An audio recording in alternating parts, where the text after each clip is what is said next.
Hello everybody, this is John K3QF. Today I'm going to show you the tricks that I use to put a ham radio in my 2015 Prius. First off, we need to look at the antenna. I chose a K400 trunk hatchback mount from Diamond because that fit in the lip right up on the back hatch, where I could open and close and the antenna would not bang into the roof of the car and it was out of the way. Then I chose a Diamond AZ507 dual band antenna, which is only 27.5 inches tall. That would fit into my garage without bending over too far. That is a nice compact form factor for the whole antenna. It has the very small coaxial cable, which was only about 12 feet long. The losses are appreciable, but this would allow the cable to go through the water seal on the back trunk lid, and so I wouldn't have to pinch the cable too hard. And it was a compromise in not having to drill any holes in the car.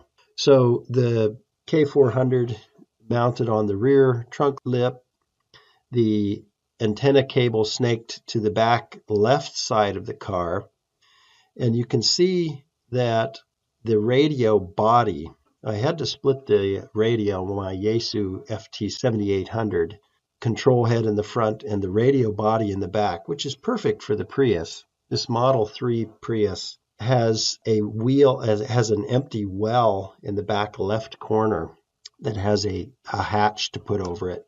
So I put the radio body in there, and it's a very nice setup that the battery of the Prius, the starting battery, is actually on the right side in a well in the back trunk. So the power cable's running from one side in the back to the other, keeping it well away from the inverter and all the noisemakers in this car. I use split loom tubing to run the power cables from the radio body over to the battery across the back. And this gave all of the radio, the RF parts of the radio, kept it all toward the back of the car. And I have never experienced any noise problems with this setup on VHF or UHF. Now, once the radio was put in, the power cables were hooked up.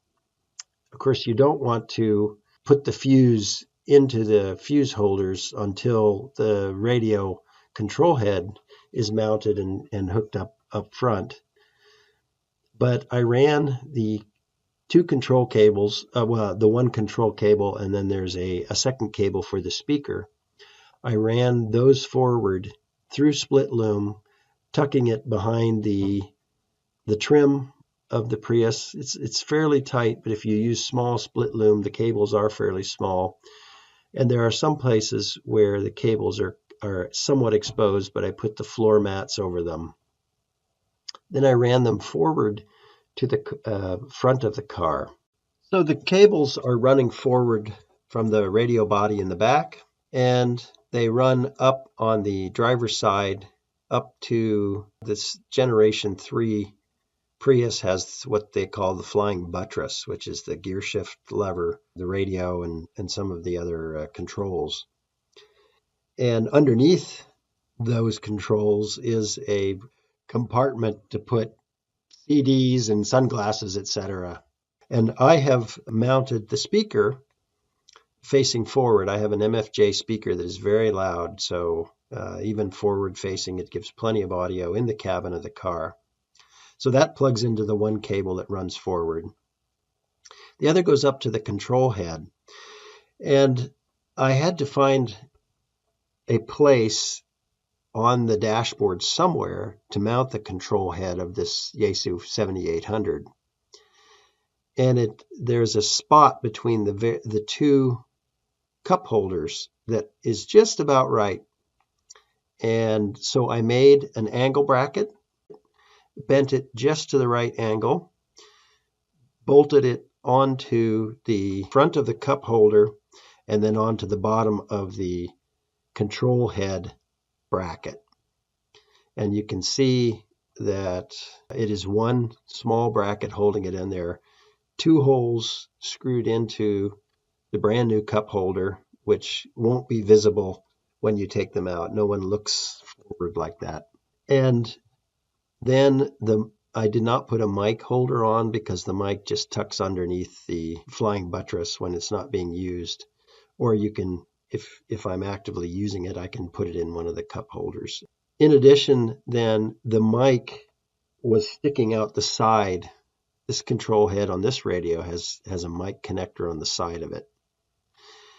And that was too awkward. So I got a very short 1 foot RJ45 cable and made an extension and put a RJ45 block with double-sided sticky tape on the inside of the flying buttress.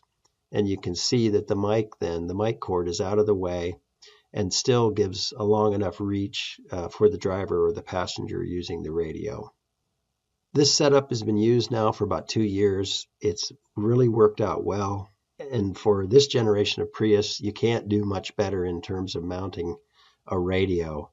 There's just not much room to put a radio. I could have put the whole thing under the flying buttress, but then it would have taken up all the storage space.